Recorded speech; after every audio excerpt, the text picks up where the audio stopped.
আমি সঞ্চারী মান্না, অনুপ্রেরণায় বিবেকানন্দ। যে মানুষ বলে তার আর শেখার কিছু নেই, সে আসলে মরতে বসেছে। যতদিন বেঁচে আছো শিখতে থাকো। আমরা প্রত্যেকেই নিজের যোগ্য ব্যক্তি খোঁজার চেষ্টা করি, কিন্তু কেউ কারো যোগ্য হবার চেষ্টা করি না। সফলতা এবং ব্যর্থতা দুজনেই আমাদের জীবনের অংশ, কিন্তু কেউই চিরস্থায়ী নয়। উপরে উঠতে গেলে আগে নিজেকে হালকা করো, নিজের ভিতরে সব অহংকার টেনে বের করে দাও। শিক্ষা হচ্ছে মানুষের মধ্যে ইতিমধ্যে থাকা উৎকর্ষের প্রকাশ।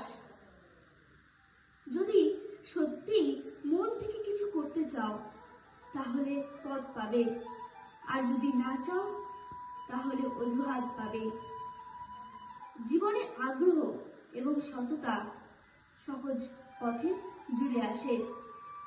আহার করো পরিমিত, ধ্যান করো নিয়মিত, বই পড়ো মনোযোগ দিয়ে, চিন্তা করো গভীরভাবে, পরিকল্পনা করো দূরদৃষ্টির সাথে।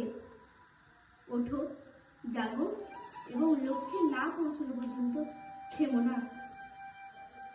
সত্যের জন্য সবকিছু ত্যাগ করা যায়, কিন্তু কোনো কিছুর জন্য সত্যকে ত্যাগ করা চলে না। আমি বিশ্বাস করি যে কেউ কিছু পাওয়ার উপযুক্ত হলে জগতের কোনো শক্তিই তাকে বঞ্চিত করতে পারে না।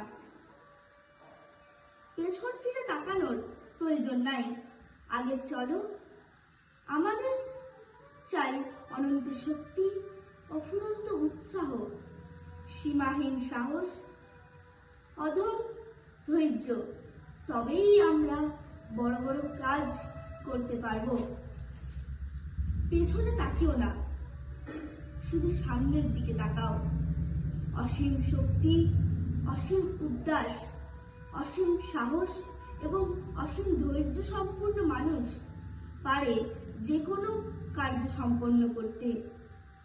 যা পারো নিজে করে যাও, কারোর ওপর আশা বা ভরসা কোনোটাই করো না।